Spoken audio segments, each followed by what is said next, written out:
आज भी कुछ मुख्तसरन आयात आप हज़रत के सामने पेश की जाएंगी। इंशाअल्लाह हम सबको अमल करने की तौफीक अता फरमाए।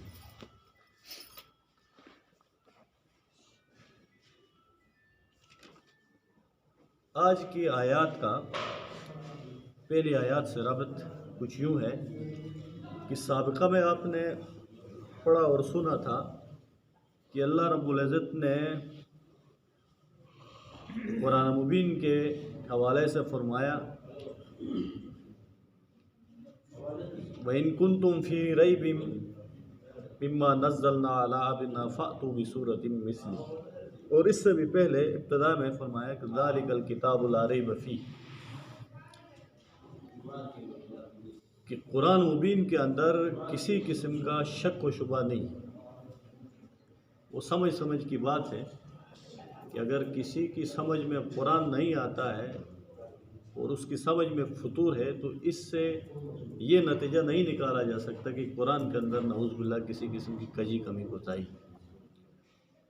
और अल्लाह रब्बुल इज़्ज़त ने यह भी फरमा दिया कि ये किसी बंदा बशर का कलाम नहीं बल्कि अल्लाह रब्बुल इज़्ज़त का कलाम है जो कि अपने प्यारे नबी सल्लल्लाहु अलैहि वसल्लम पर नाज़िल फरमाया। तो आज की आयत जो मैंने आप हज़रात के सामने तिलावत की, इसमें भी अल्लाह रब्बुल इज़्ज़त उन मुशरिकीन, उन कुफ़ार जो कि मुनकिरीन कुरान थे, उनके एतराज़ को, इश्काल को ज़िक्र करने के बाद रद्द फरमा रहे। भाई ये जो तुम एतराज़ कर रहे हो ये बातिल है, इसकी कोई असल कोई बुनियाद ही नहीं। और साथ ये फरमा दिया कि इनको एतराज़ क्यों पैदा होता था, गजफहमी की वजह से। तो इन्नल्लाह ला यस्तही अन यज़रिबा मसलन मा बऊज़ता फमा फ़ौक़हा। तो मुशरिकीन का या कुफ़ार का जो एतराज़ था कुरान मुबीन पर, वो इस वजह से था कि इस कुरान मुक़द्दस के अंदर अल्लाह रब्बुल इज़्ज़त ने मच्छर की मिसालें बयान की। मच्छर की मिसालें बयान की है। तो वो अल्लाह रब्बुल इज़्ज़त तो बड़ी करीम ज़ात है, बड़ी अजीम ज़ात है। तो बड़े लोग तो इस किस्म की मामूली और बेकार किस्म की चीज़ों का जिक्र करना भी पसंद नहीं फरमाते हैं, हया महसूस करते हैं। तो आप ये कैसे कह सकते हो कि ये कलामुल्लाह है, ठीक है ना? तो ये कैसे कह सकते हो ये कलामुल्लाह है जबकि इसके अंदर मक्खी मच्छर वगैरह की अल्लाह रब्बुल इज़्ज़त ने मिसालें बयान की। तो अल्लाह रब्बुल इज़्ज़त ने यह आयत नाज़िल कि इन्नल्लाह ला यस्तही अन यज़रिबा मसलन मा बऊज़ता फमा फ़ौक़हा, कि अल्लाह रब्बुल इज़्ज़त हया महसूस नहीं करता है मक्खी की मिसाल देने की, फमा फ़ौक़हा या इससे भी जो बड़ी हो, यानी कम दर्जे में, बेकारी में जो इससे भी ज़्यादा बड़ी हो, उससे भी उसकी भी मिसाल बयान करने से अल्लाह रब्बुल इज़्ज़त शर्म नहीं महसूस करता है। और ये ज़ाब्ता और कानून भी है और अक़ल को भी यही बात लगती है। अगर आप किसी बुरी चीज़ की मिसाल बयान कर रहे हो तो उसका ज़िक्र करना ये कोई ऐब की बात नहीं होती। समझ रहे हैं ना?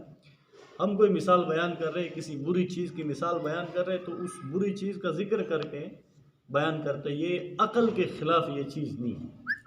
तो फरमाया कि ये कोई ऐसी बड़ी बात नहीं है या अल्लाह रब्बुल इज़्ज़त की शान की ख़िलाफ़ नहीं है कि वो मच्छर और मक्खी की मिसाल बयान करे। तो अल्लाह रब्बुल इज़्ज़त फरमाते हैं कि इन मिसालों को और भी इसके अलावा कुरान मुबीन की बहुत सी तमासील है, बहुत सी मिसालें अल्लाह रब्बुल इज़्ज़त ने ज़िक्र की। तो उनका मकसद क्या है तमासील का ज़िक्र करना? तो उसका मकसद अल्लाह रब्बुल इज़्ज़त ने खुद बयान फरमाया, फ़अम्मल लज़ीना आमनू फ़यअलमूना अन्नहुल हक़्क़ु मिर रब्बिह। जिन लोगों ने अल्लाह पर ईमान लाया है और अल्लाह रब्बुल इज़्ज़त को सच्चे दिल से तस्लीम कर लिया, तो वो इस चीज़ को भी तस्लीम करते हैं कि ये मिसालें मच्छर मक्खी की जो अल्लाह ने दी है ये सच्ची है अल्लाह की तरफ से, ठीक है ना? इसमें अंदर किसी किस्म की कमी कोताही नहीं, ये सारी की सारी सच्ची है। तो वअम्मल लज़ीना कफ़रू फ़यक़ूलूना माज़ा अरादल्लाहु बिहाज़ा मसला।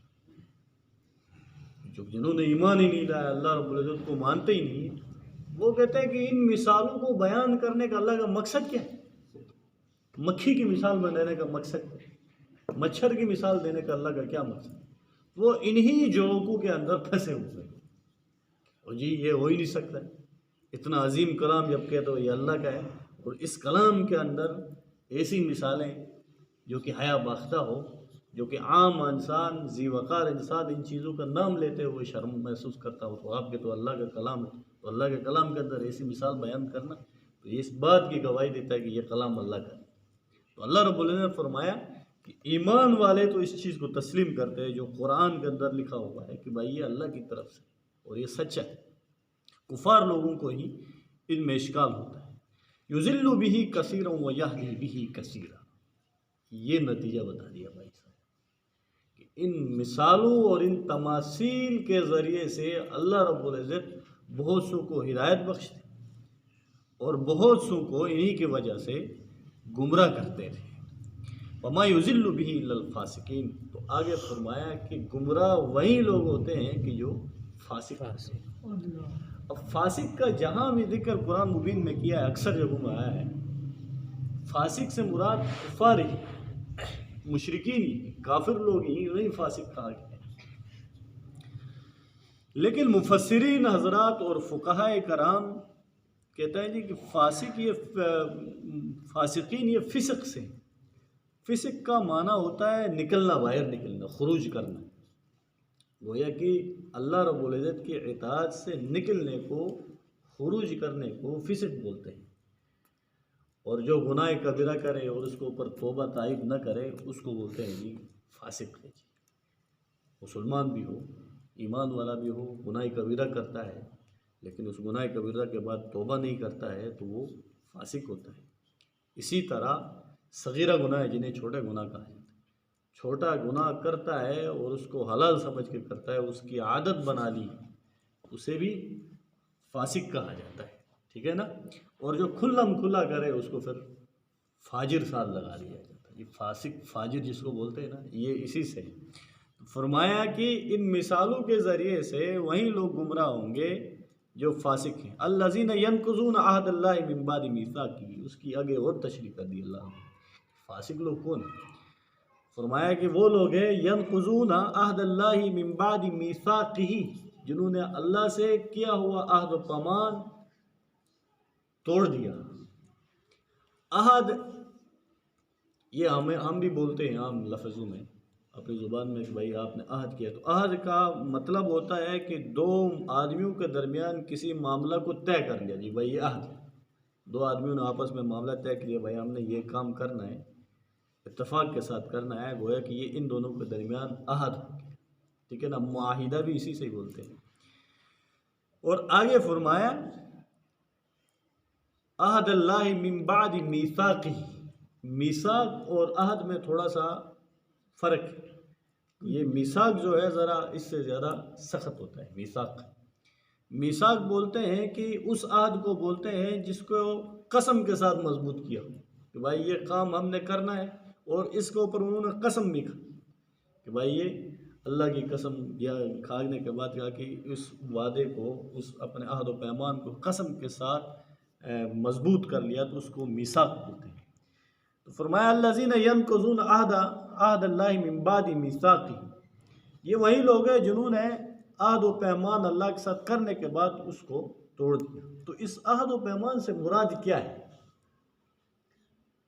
मुफस्सिरीन हज़रात फरमाते हैं कि इस अहद व पैमान से मुराद ये है कि जब अल्लाह रब्बुल इज़्ज़त ने इस इंसानों को इस दुनिया में नहीं भेजा था, जिस वक्त इंसानों को नहीं भेजा था तो आलम अरवा में तमाम इंसानों की रूहों को जमा करने के बाद उनसे एक अहद व पैमान लिया था कि भाई तुम दुनिया में जा रहे हो तो अलस्तु बिरब्बिकुम, क्या तुम मुझे रब मानोगे? तो वहाँ पर सब ने शद्द व मद के साथ कहा था कि बला, क्यों नहीं, अभी बाला रब्बुकुम, अभी हमारा रब। तो हम इस वो अहद माना था, वहाँ पर अहद किया था अल्लाह रब्बुल इज़्ज़त के साथ।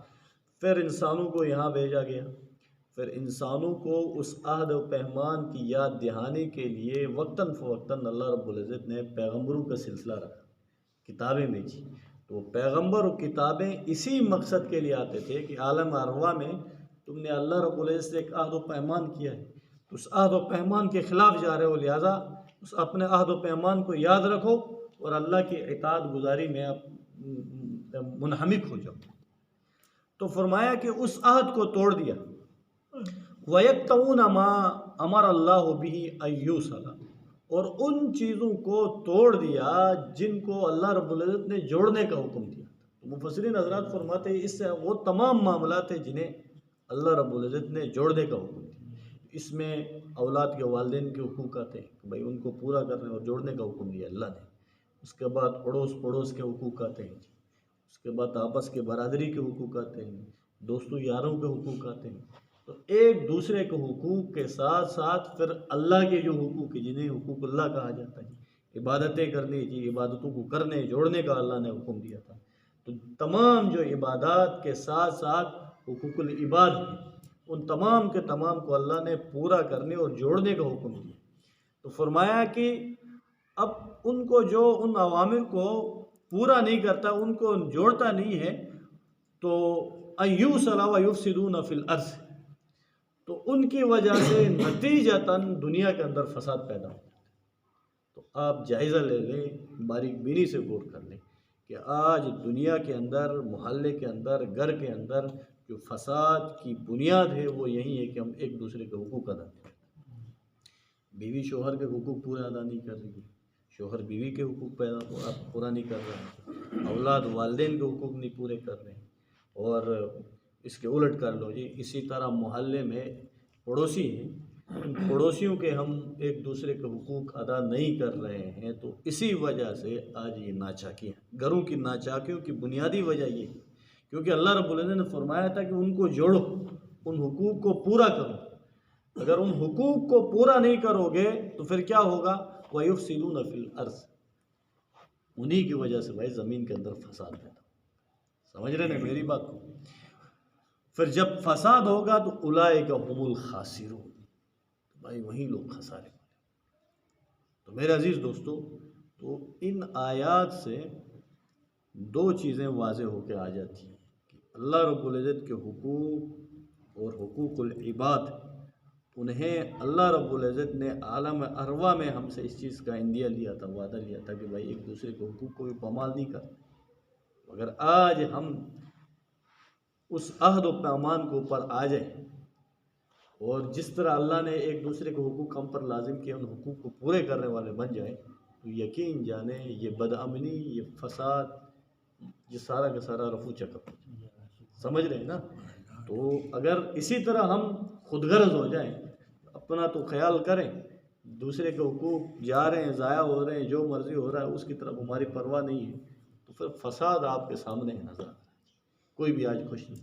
तो अल्लाह रब्बुल इज़्ज़त से दुआ है कि हमें एक दूसरे के हुकूक अदा करने की तौफ़ीक